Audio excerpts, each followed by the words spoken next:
Qaramada midobay ayaa war ka soo saartay doorashadii shalay ka dhacday magaalada Kismaayo ee xarunta gobolka Jubbada Hoose taas oo lagu dooranayay gudoomiyaha cusub ee baarlamaanka dowlad goboleedka Jubbaland oo shalay lagu doortay magaalada Kismaayo. Wakiilka qaramada midobay u qaabilsan arrimaha dalka Soomaaliya James Iswan oo war qoraal ah soo saaray ayaa sheegay in gebi ahaanba uusan taageeri doonin doorashadii shalay ka dhacday magaalada Kismaayo ee xarunta gobolka Jubbada Hoose taas oo lagu doortay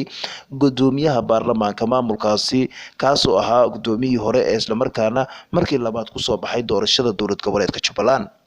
Qaramada midobay urur goboleedka IGAD iyo midowga Afrika ayaa si isku wada mid ah u sheegay in marnaba aysan taageeri doonin doorashada shalay ka dhacday magaalada Kismaayo xarunta gobolka Jubbada Hoose isla markaana ay ka dalbadeen guddiga doorashooyinka madax bannaan iyo xuduudaha dowlad goboleedka Jubbaland in ay dib ugu laabtaan doorashadaasi maadaama aan weli loo dhamayn doorashada shalay ka dhacday magaalada Kismaayo xarunta gobolka Jubbada Hoose gudoomiyaha cusub ee baarlamaanka maamulka Jubbaland. Qaramada midobay ayaa garwadeen ka ahayd muddooyinkii ugu dambeeyay isla markaana wakiilka qaramada midobay arrimaha dalka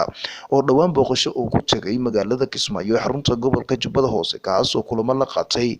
madaxweynaha waqtigiisu idlaanayo ee Axmed Madoobe iyo sidoo kale musharaxiinta isbedel doonka mucaaradka ah ku sugan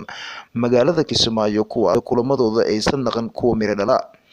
James Iswan oo wakiilka qaramada midobay arrimaha dalka Soomaaliya ayaa ugu baaqay siyaasiyiinta Jubbaland ee ku sugan Kismaayo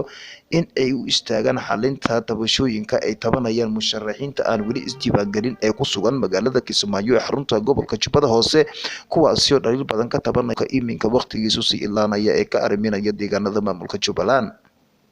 Sidoo kale wakiilka midowga Afrika ee arrimaha dalka Soomaaliya Ambassador Francisco Madera ayaa sheegay in marnaba aysan taageeri doonin doorashada shalay ka dhacday magaalo xeebeedka Kismaayo kaas oo lagu doortay gudoomiyaha baarlamaanka maamulkaasi ee dhinaca maamulka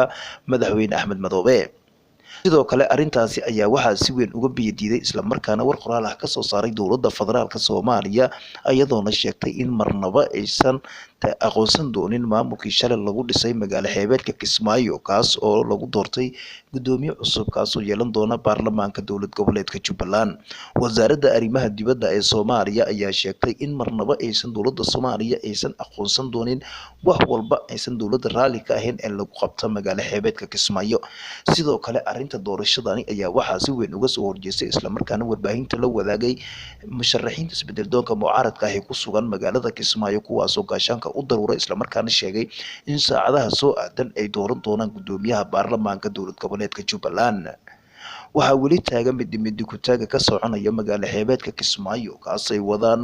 musharaxiinta iyo madaxweynaha waqtigiisu ilaanayo. Sidoo kale magaalada Kismaayo ayaa waxaa saacadihii la soo dhaafay ku qulqulayay xildhibaano ka tirsan labada aqal ee baarlamaanka Soomaaliya kuwaasi oo gebi ahaantoodaba taabacsan